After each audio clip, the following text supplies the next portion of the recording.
Thank you, Elois. So welcome to this ACRL Presents webcast. I'm Karen Brown, and I will be moderating the webcast, which is about a new service that ACRL is offering. It's called Regenerating the Academic Library. Next slide. I will be joined today by three presenters: Melanie Hawks, who is Assistant Dean for Diversity, Equity, and Inclusion at the J. Willard Marriott Library at the University of Utah; Janice Jaguszewski, currently a consultant with Janice J. Consulting and former Associate University Librarian and Director for the Health Sciences Libraries at the University of Minnesota; and Mark Puente, who is Associate Dean for Organizational Development, Inclusion, and Diversity at Purdue University Libraries. Now, in addition to Melanie, Janice, and Mark, two other ACRL consultants have been contributing to the development of Regenerating the Academic Library. Catherine Dice, who is one of ACRL's senior adjunct consultants and has worked with dozens of academic libraries over the past several years; and Karen Williams, Dean Emeritus for University Libraries at the University of Arizona, and a consultant in the areas of new roles for academic libraries, strategic planning, and organizational redesign. So after this really difficult and tumultuous year, ACRL Consulting Services is hearing from academic libraries about how they are grappling with the future. Libraries are asking some really fundamental questions, such as, how do we recover from both the collective and the individual stresses we've experienced? How do we create a more inclusive community and a stronger sense of belonging for both staff and for our users? And what is the library's role in advancing social justice? How do we develop new ways of working and healthier organizational norms so that everyone can thrive?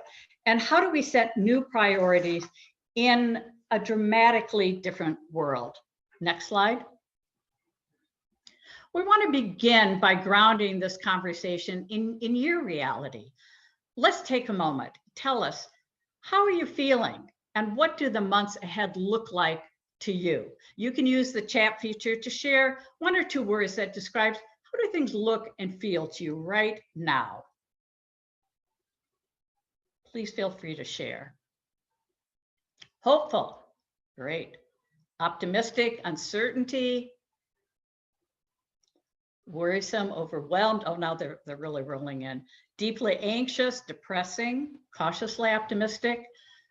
You can see these all rolling, scrolling on, burnt out from a stressful year, but hopeful, looking forward. I see uncertainty coming up numerous times.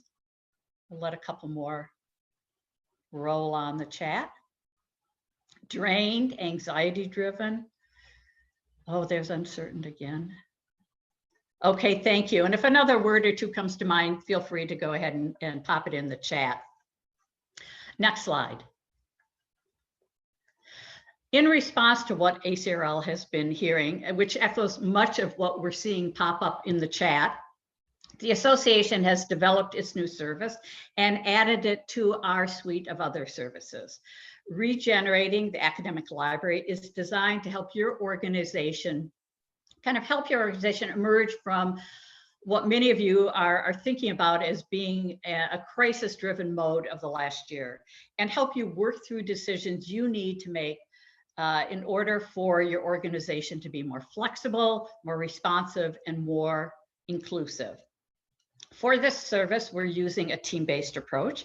And as you probably can already tell from my introductions, the service pulls in the expertise and experience of a team of consultants with different backgrounds and experiences. Your library would work with two consultants who will customize the activities to your needs.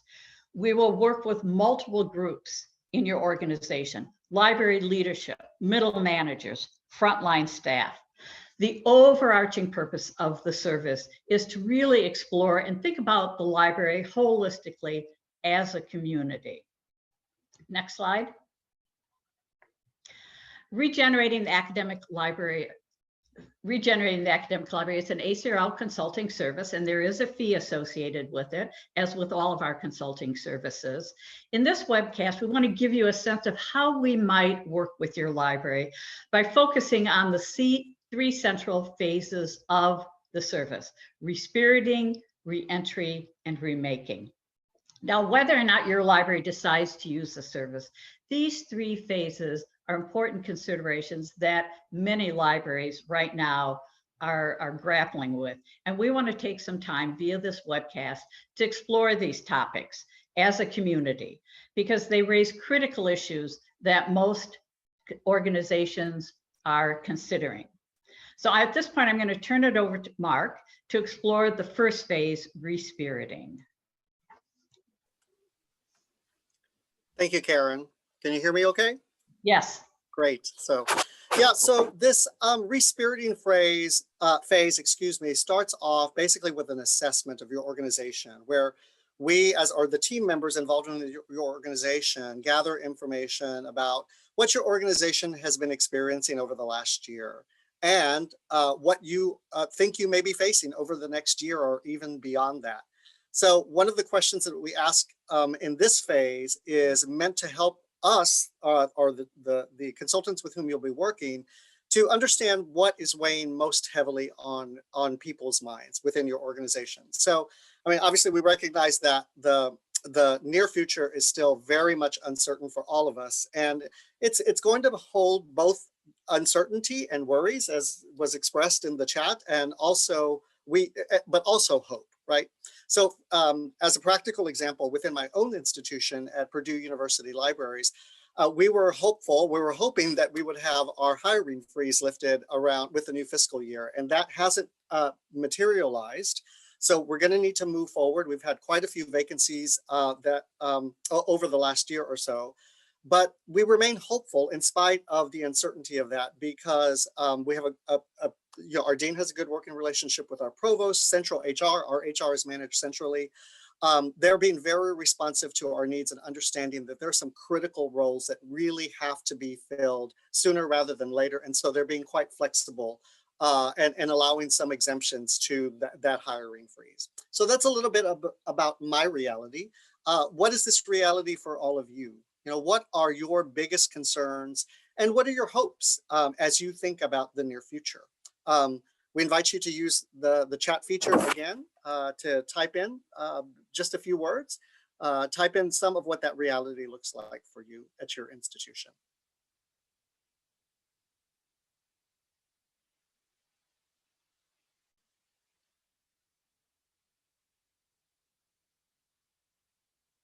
So maybe lots of people thinking about both the administration has limited view, right? Remote work opportunities, yes, that might position people to do better work, right? Welcoming all students back on campus, yes, and both the human capital that's going to be the human resources that are going to be needed. Understaffed, going back at least 5 years, worsened by the pandemic, absolutely. So many institutions, so many organizations are looking at that reality. Exactly. Hopeful just about seeing students again. I think many people, and restoring staff levels again, right? Yeah, common themes there. So lots of very interesting input here. So that's what this respiriting phase is meant to assess and help in the planning stages. So I'm going to hand over, I believe, the mic to Janice Jaguszewski, who will talk about the next phase in the process. Okay, thank you so much, Mark. Next slide, please. So the second phase is reentry. And in reentry, we're going to help you co-create a new sense of community and belonging.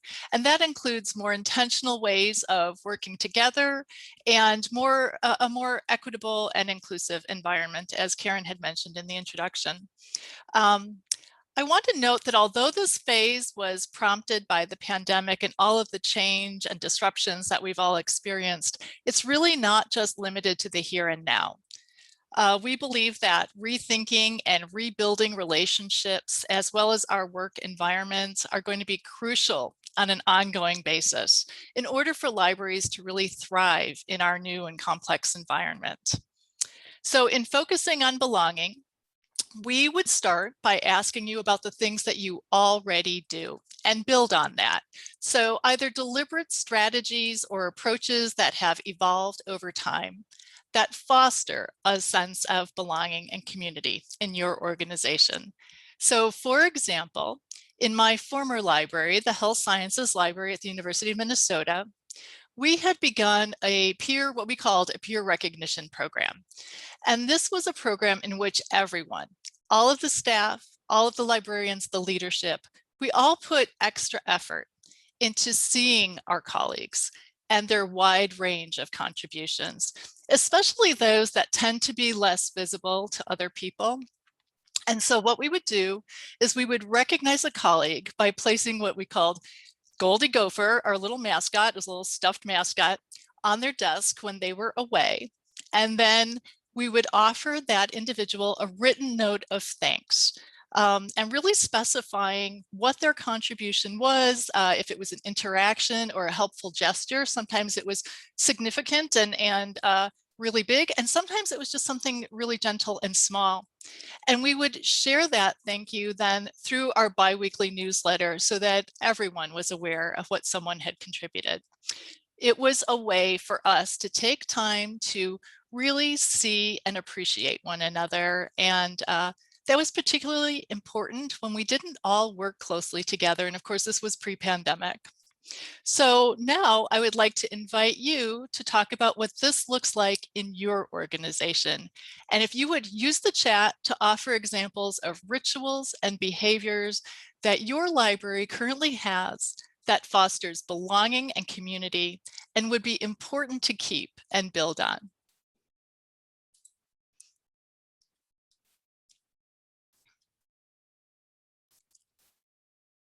I know this one's giving people some thought, moment to think. Birthday treats and cards, those are important. I'm going to share, it's my birthday today. Break room whiteboard where we share positive messages and doodles. Nice. Thanks. I shouldn't have mentioned that. Oh. Staff luncheons, food. Food can really bring us together. I think it's something we all really miss during this last year and a half. It's really wonderful to break bread together. Bulletin board where we post thank you notes we've received from patrons. It's so good to remember those and to pull them out and be able to see them on a regular basis. An end of year award ceremony to recognize library and staff of the year during a luncheon. Nice. Monthly celebration for work anniversaries and birthdays, virtual coffee hour. In units, they had potlucks. And sometimes it's the small groups that really have the most meaning. Just saying hello every day is nice. Again, recognizing one another. Thank you so much. Milk and cookies during finals week. An online break room where people are sharing fun social things, monthly debates. I miss those. So thank you. And I am now going to pass the slides to Melanie Hawks. Thank you, Janice, and happy birthday. Okay, next slide, please. The remaking phase is designed to facilitate everyone in the organization co-creating some new ways of working that will help you thrive. One of the key activities is a process for defining new norms, the things you'll do at both an individual and organizational level in order to live up to your values and ideals. This naturally starts with conversations about what those values and ideals are. For example, in my organization, when we were discussing how to move forward with our strategic plan a few years ago, employees consistently expressed a value around transparency. And unsurprisingly, people wanted more of it. Well, what does it mean to be transparent? What does it look like? What do we have to do in order to get it? Around the same time, I was on a task force that was making some decisions about our staff intranet. And the task force took this value of transparency to heart. We decided that the intranet would have a default setting of open. that by default, all information on the internet would be unrestricted for anybody in the organization to see. You can make information private or restricted to certain groups, but you have to intentionally and manually change that setting yourself. This concept of a default setting sunk in with me because I think it's a powerful way to make a tangible commitment to a value and encourage people to live by it. It's pretty simple to toggle a switch on a staff intranet to make it open, but people in organizational systems don't have an obvious toggle switch. Making open the default setting in our organization overall is more challenging and takes a lot of time and effort. It's an ongoing process of reminding ourselves why transparency is important, talking about what it means, and figuring out how to make it more and more of a reality. In the remaking stage, we can help to lay the foundation for that process for you. What values or ideals would you like to see lived more fully in your organization? And can you identify a default setting that would help make that possible? Please use the chat to share any ideas that you have.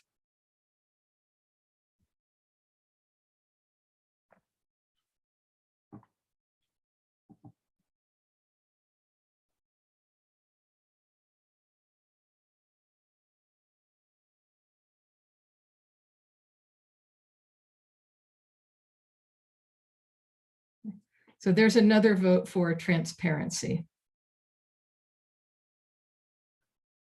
I'm not sure I've ever heard anyone in a library say, we're too transparent and we have enough communication.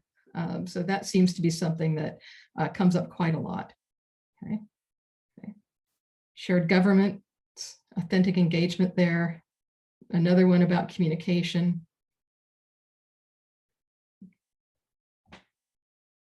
So when we think about our values and ideals, a lot of the time, we tend to think about them initially in sort of general or abstract ways.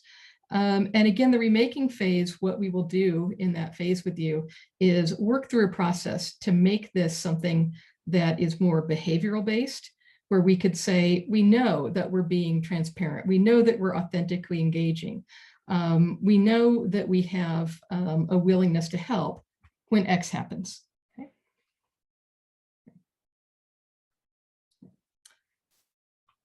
Okay, so we want to move on now to allow you to ask us anything that may have come up as we've been going through. We want to thank you for your engagement so far, and in the time that we have left, we can take some questions and comments, and if we don't have time for all of them, we'll tell you how to contact us after the fact. Okay, so any questions or comments that you'd like to share in the chat?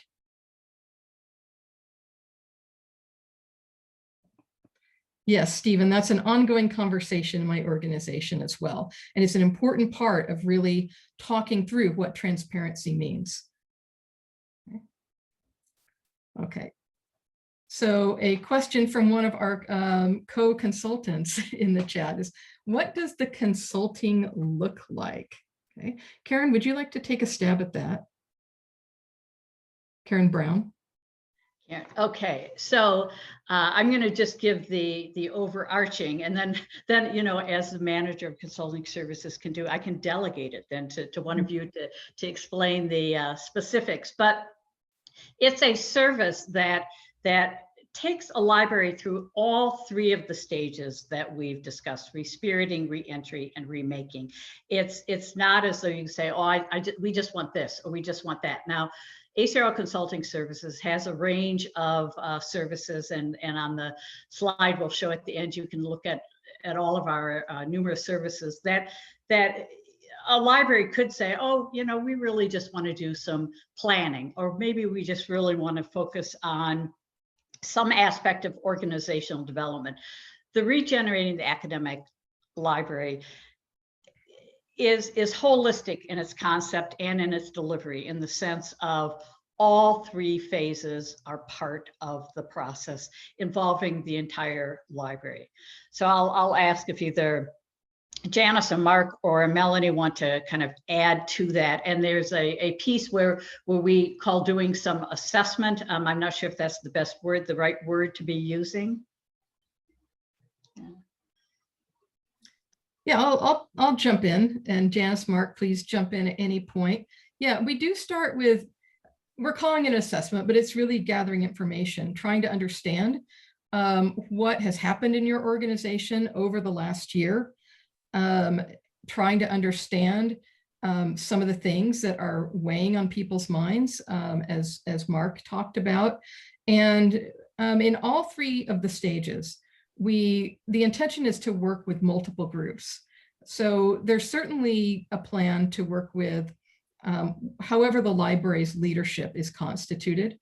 There's also a plan to work with the whole community, to have conversations with everyone who wants to participate about what's happened over the last year, what's on people's minds now, and how can we consciously turn our heads toward, without ignoring the challenges and the losses and the difficulties, can we start to consciously turn our heads more toward the hopeful, more toward the opportunity looking ahead.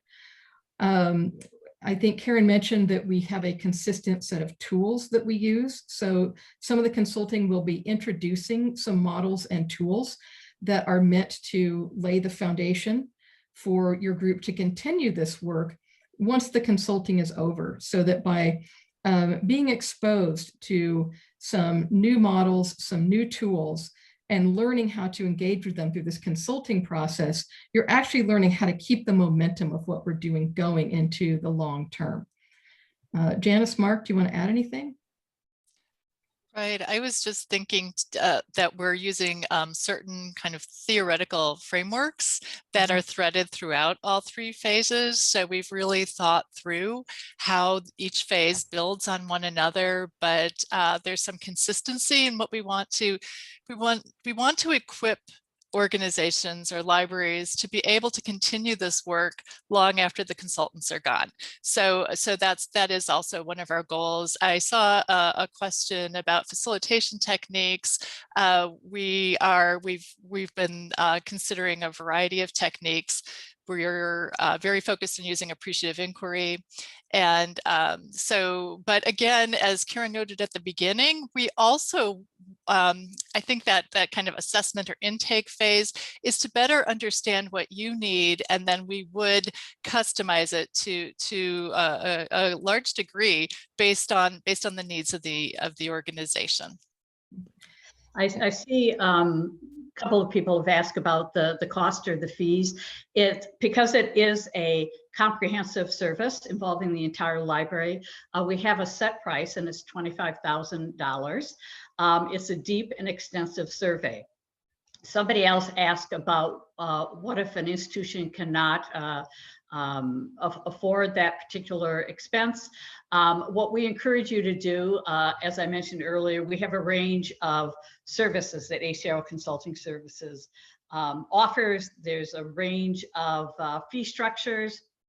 We encourage you to contact me, and we can discuss some different options. But we do want to make it clear that this particular service is, in a sense, a package. I mean, we're talking about three distinct phases that we see as interrelated and integrated, moving an organization through. Somebody else asked about, what about follow-up?